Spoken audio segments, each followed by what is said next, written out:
for the chapter Amalgamation, Absorption and External Reconstruction. In my previous video, I have worked out a problem involving journal entries in the books of the vendor company, that is the selling company. Today, I am going to give you the model journal entries in the books of the purchasing company, and I am also going to work out a problem involving journal entries in the books of the purchasing company. Let me proceed further now. As you all know, in this chapter Amalgamation, Absorption and External Reconstruction, we will have journal entries in two sets of books. One is journal entries in the books of the vendor company and the other one is journal entries in the books of the purchasing company. So in my previous videos, I have already told you regarding the journal entries in the books of vendor company, and we have already worked out problems also. Now, I am going to tell you regarding the model journal entries in the books of the purchasing company. So the purchasing company is also known as transferee company. As you know, the vendor company or selling company is known as the transferor company, and the purchasing company is known as the transferee company. So let us see what are the various model journal entries in the books of the purchasing company. In the books of the vendor company, you will be having a long list of journal entries, isn't it? But in the books of the purchasing company, we have only few journal entries involved. So let us see what are the journal entries we have now. The first journal entry is for purchase consideration due. So the first entry is for what? It is for the purchase consideration due. So before we start passing the journal entries, we will be calculating the purchase consideration, is it not? So purchase consideration will be calculated by applying the appropriate method like net asset method or net payment method and so on.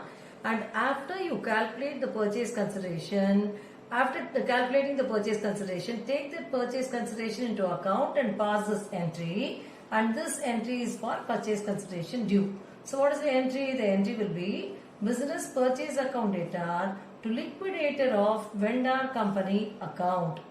The liquidator of vendor company account, or you can say it as liquidator of the selling company account. So vendor company, selling company and transferor company, all these are one and the same. So the first entry will be business purchase account data to liquidator of vendor company account. So here you will be recording the purchase consideration due. So in the problems, you will be having a name for the purchasing company and a name for the vendor company. So instead of writing the word vendor company, whatever name you have for the vendor company, that name will be written here. So this is what is the first entry. Business purchase account data to liquidator of the vendor company account. This is for what? This entry is for the purchase consideration due. Then the next entry is for recording the assets and liabilities taken over. So let us see what will be the entry for recording the assets and liabilities taken over. The entry for recording the assets and liabilities taken over will be sundry assets account data to sundry liabilities account to business purchase account. Right? Let me repeat it. Sundry assets account data to sundry liabilities account to business purchase account. So when you write sundry assets account, one important point you will have to bear in mind. You have to write each and every asset individually. Like plant and machinery account data, furniture account data, like that each and every account will have to be mentioned. Each and every asset has to be mentioned individually. Likewise, when you write to sundry liabilities account, each and every liability will have to be mentioned individually, like creditors account, like that the liability will have to be mentioned individually. Then to business purchase account. To business purchase account, what will you record here? This will be credited with the purchase consideration. So whatever is the amount of purchase consideration, with the amount of purchase consideration, the business purchase account will be credited. So what is the entry for recording the assets and liabilities taken over? The entry is sundry assets account data to sundry liabilities account to business purchase account. After doing this, you have to find out where you get a balance, whether you are getting a balance in the debit or whether you are getting a balance in the credit. So if you get a balance in the credit, that will be credited to capital reserve account. So this will be the balancing figure, and if you get a balance in the debit, that will be debited to the goodwill account. So this will be the balancing figure. So what you have to remember here is you will get either goodwill or capital reserve depending upon where you get the balancing figure. So let me repeat once again. If you get a balancing figure in the debit, that will be debited to goodwill account, and if you get a balancing figure in the credit, that will be credited to capital reserve account. And as usual, writing the narration is very important. So you have to write the narration for this entry. What will be the narration? Being assets and liabilities taken over and goodwill or capital reserve thereon. So you will get either goodwill or capital reserve. So let me now proceed with entry number 3. This entry is for settlement of purchase consideration. We passed the first entry for purchase consideration due, isn't it? Now we are going to pass the entry for settling the purchase consideration. As you all know, purchase consideration may be settled in the form of shares or debentures or in the form of cash also. So depending upon how the settlement is made, we will be passing the entry here. The entry will be liquidator of vendor company account debtor to share capital account if the settlement is in the form of shares, to debentures account if the settlement is in the form of debentures, to bank account if the settlement is in the form of cash. And sometimes the settlement may be made in the form of shares or debentures at discount or premium as the case may be. So if there is discount on shares or discount on debentures, that will be debited to the discount account. So in that case, discount on shares account will be debited and discount on debentures account will also get debited. So if the settlement is made with the help of shares issued at a premium, then you will be giving a credit to the securities premium account. So these entries relating to discount and premium will come only if settlement is made at a discount or premium as the case may be. Okay. Otherwise the basic entry will be liquidator of the vendor company account debtor to share capital account, to debentures account, to bank account. And again you have to write the narration being purchase consideration settled in the form of shares, debentures and cash. Okay. So this third entry is for settlement of purchase consideration. Now let us proceed with the last entry, fourth entry, that is for liquidation expenses. For liquidation expenses agreed to be paid by the transferee company. So we are making journal entries only in the books of the purchasing company now, isn't it? In case of the liquidation expenses are agreed to be paid by the vendor company, that is selling company, we will not have any entry here. Only when the liquidation expenses are agreed to be paid by the transferee company, that is the purchasing company, we will have an entry, and the entry will be goodwill account debtor to bank account. Goodwill account debtor to bank account. Why are we giving a credit to the bank account? The rule in accountancy says debit what comes in, credit what goes out, isn't it? So when liquidation expenses are paid by the purchasing company, cash will go out of the purchasing company. So you are giving a credit to the bank account. So what will be the entry for liquidation expenses agreed to be paid by the purchasing company? The entry will be goodwill account debtor to bank account. You will be writing the narration as being liquidation expenses agreed to be paid. So these are the main entries which we will pass in the books of the purchasing company. Now let us proceed with the problem involving the passing of journal entries in the books of the purchasing company. Let me read the problem first. Following is the balance sheet of K Limited as on 31/12/2020. Liabilities: 2000 shares of rupees 10 each fully paid to 20,000. Profit and loss account 7,000. Debentures 10,000. Creditors 3,000. On the asset side, goodwill 4,000. Fixed assets 16,500. Current assets 19,500. And the balance sheet total is 40,000. R Limited agreed to take over the assets of K Limited exclusive of one fixed asset of rupees 4,000 and cash rupees 1,000 included in current assets at 10% more than the book values. It agreed to take over creditors also. The purchase price was to be discharged by the issue of 2000 shares of rupees 10 each at the market value of rupees 15 each and the balance in cash. Liquidation expenses came to rupees 400. K Limited sold the fixed assets of rupees 4000 and realized the book value. It paid off its debentures and liquidation expenses. You are required to give journal entries in the books of R Limited. So this is what is the problem we have. Before we proceed with the answer, first of all, you have to make yourself very clear regarding which company is the vendor company and which company is the purchasing company. So let me read the sentence given in the problem. You are given in the problem, R Limited agreed to take over the assets of K Limited. R Limited agreed to take over the assets of K Limited. So, R Limited is the purchasing company. So, which company is the purchasing company? R Limited is the purchasing company and K Limited is the vendor company, also known as the selling company. Okay. Now, what is the question? You are required to give journal entries in the books of R Limited. So, which company is R Limited? R Limited is the purchasing company. So, we will have to give journal entries in the books of the purchasing company for this particular problem. Okay.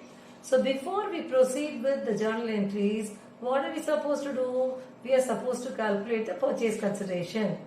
As far as this problem is concerned, you are given information relating to the assets taken over and liabilities taken over. So let us apply the net assets method for calculating purchase consideration. So we are going to calculate purchase consideration according to net assets method. According to net assets method, purchase consideration is equal to assets taken over less liabilities taken over. So that is how we will find out purchase consideration according to net assets method. So let us first find out how much is the assets taken over, what is the worth of the assets taken over. Let me read the corresponding sentence given in the problem. You are given in the problem, R Limited agreed to take over the assets of K Limited at 10% more than the book values, exclusive of one fixed asset of rupees 4000 and cash rupees 1000 included in current assets. Okay. So keeping this sentence in mind, let us calculate the purchase consideration now. So when you have a look at the asset side of the balance sheet, you can refer to the balance sheet. When you have a look at the asset side of the balance sheet, first you are given goodwill 4000. Okay. So let us take that goodwill. Goodwill is 4000 and you are given the assets are going to be taken at 10% more than the book values, isn't it? So 10% on 4000 is 400. So 4000 plus 400, goodwill is going to be taken over at 4400 now. Okay, how will you get this 4400? 4000 is the book value. On that, there is going to be 10% hike. Okay, it's going to be 10% more than the book value. So calculate 10% on 4000, which will give you 400. So the goodwill is going to be taken over at 4400. Now, the next item we have on the balance sheet is fixed assets. Fixed assets as per the balance sheet is given as 16,500, but you are given in the problem exclusive of one fixed asset of rupees 4,000. So from 16,500 deduct that 4,000 because that amount of 4,000 worth fixed assets are not going to be taken. It's given exclusive of one fixed asset of 4,000. So from 16,500 deduct 4,000, you will get 12,500. So it's going to be 10% above the book value, isn't it? So on 12,500, calculate 10%. So 12,500 into 10 by 100 will give you 1,250. So the fixed assets are going to be taken over at 13,750. That is 12,500 plus 1,250, which will give you 13,750. Okay. So that is about fixed assets. Then the next item we have on the balance sheet is current assets. So current assets as per the balance sheet is 19,500. You are given in the problem, the assets are going to be taken over exclusive of fixed asset 4,000 and cash of 1,000. Cash 1,000 included in current assets. So from 19,500, that cash 1,000 is not going to be taken over. So from 19,500 deduct 1,000, the remaining we have is 18,500. On 18,500, it's going to be taken over at 10% above the book value, isn't it? So calculate 10%. 18,500 into 10,500 will give you 1,850. So totally, current assets are going to be taken over at 20,350. How did you get 20,350? 18,500 plus 1,850. So that is about current assets. Now add all these amounts together, which will give you the gross assets taken over. 4,400 plus 13,750 plus 20,350 will give you 38,500. You can total it and see. Okay. So this will be gross assets taken over. From this, you have to deduct the liabilities taken over. Okay. So you are given the problem. It agreed to take over creditors also. So what is the liability taken over here? The liability taken over is creditors. So that has to be deducted. As per the net assets method of calculating purchase consideration is equal to gross assets taken over minus liabilities taken over. Gross assets taken over comes to 38,500. From that, deduct the liabilities taken over. Here you have only one such liability, that is creditors. So how much is creditors as per the problem? You can refer to the problem. So creditors given on the liability side of the problem is 3,000. Okay. So that 3,000 will have to be deducted from 38,500, which will give you 35,500, and this 35,500 is the purchase consideration now. Okay. So we have calculated the purchase consideration as 35,500. Now let us proceed with the mode of settlement of purchase consideration. That is, in what form the purchase consideration is being settled. Whether it is settled in the form of shares or whether it is settled in the form of cash and all that. We'll just have a look at the problem once again and proceed further. Let me read the sentence relating to the mode of settlement of purchase consideration as given in the problem. In the problem it is given, the purchase price was to be discharged by the issue of 2,000 shares of rupees 10 each at the market value of rupees 15 each. Let me repeat. The purchase price was to be discharged by the issue of 2,000 shares of rupees 10 each at the market value of rupees 15 each. We have calculated the purchase consideration as rupees 35,500. Out of this 35,500 rupees, you are going to have in the form of shares 2,000 shares of rupees 10 each at a premium of rupees 5, which is going to be, the full value now is going to be 10 plus 5, which is 15. Okay. So 2,000 into 15 will give you 30,000. Right. So the market value is given as 15 each. So it's going to be 2,000 shares into 15 rupees. So you will get the amount as 30,000.